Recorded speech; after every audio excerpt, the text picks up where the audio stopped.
L'Assommoir est un des romans les plus célèbres de Émile Zola. Il a publié pour la première fois un feuilleton en 1877 et il fait partie du cycle composé de 20 romans différents, Les Rougon-Macquart. Les véritables protagonistes de l'Assommoir sont la pauvreté, la misère, l'alcool et les quartiers populaires de la ville de Paris. Une ville qui, pendant la première moitié du XIXe siècle, voit sa population doubler littéralement, avec la migration de la population de la campagne, donc des territoires ruraux, à la ville.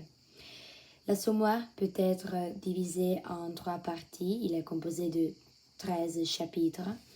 Dans la première partie, on a la description de la protagoniste Gervaise et de son idéal, donc son espérance d'améliorer sa condition de vie, alors que dans la seconde partie, on a la description de sa fête d'anniversaire, la fête anniversaire de Gervaise, et dans la troisième partie, le destin de Gervaise qui va mourir en faisant le trottoir dans les boulevards parisiens et ivre en ivresse.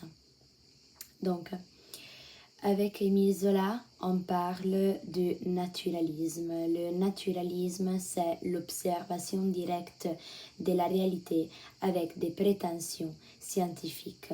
Le précurseur du naturalisme, c'est bien évidemment Gustave Flaubert avec son œuvre la plus importante, Madame Bovary, alors qu'avec Honoré de Balzac, on parle de réalisme, car il s'agit d'une observation directe de la réalité sans des prétentions scientifiques, mais de la façon la plus fidèle à la réalité possible, on pourrait dire. Donc, Zola affirme vouloir créer des romans qui aient l'odeur du peuple.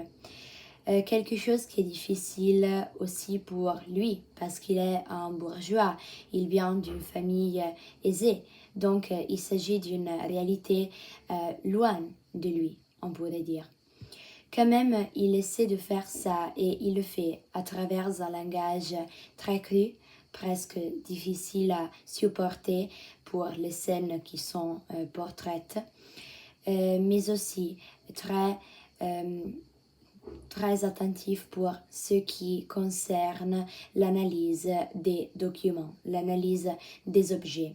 Comme on a déjà vu aussi dans Madame Bovary de Gustave Flaubert, surtout dans la conclusion de Madame Bovary, quand Madame Bovary meurt empoisonnée par l'arsenic, on a une description du donné qui est très objective, très adhérente à la réalité.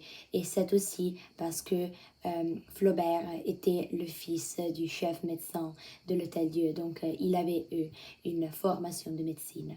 C'est la même chose que aussi Zola décide de faire avec une description très minutieuse de la ville de Paris et de sa banlieue, donc des quartiers populaires et de la population qui habitait ces lieux.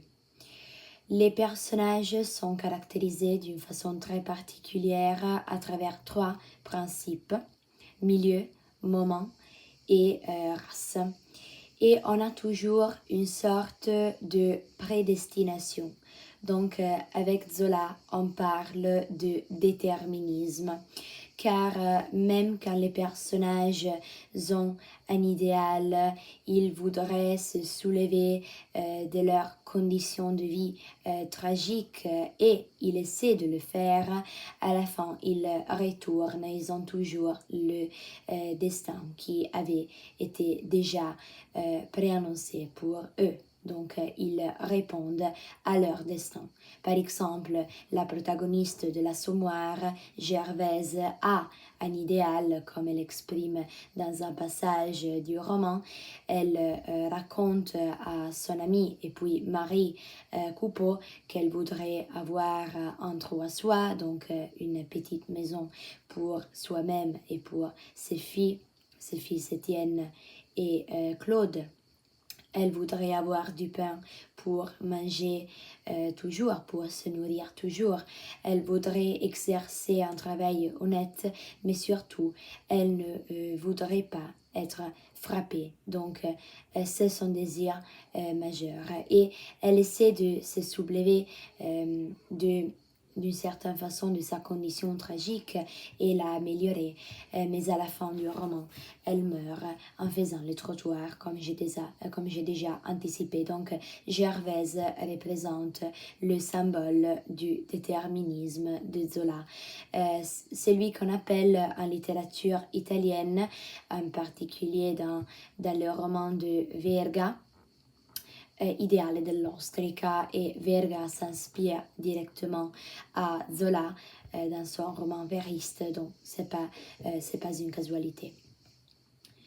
On le voit surtout dans le roman I Malavoglia.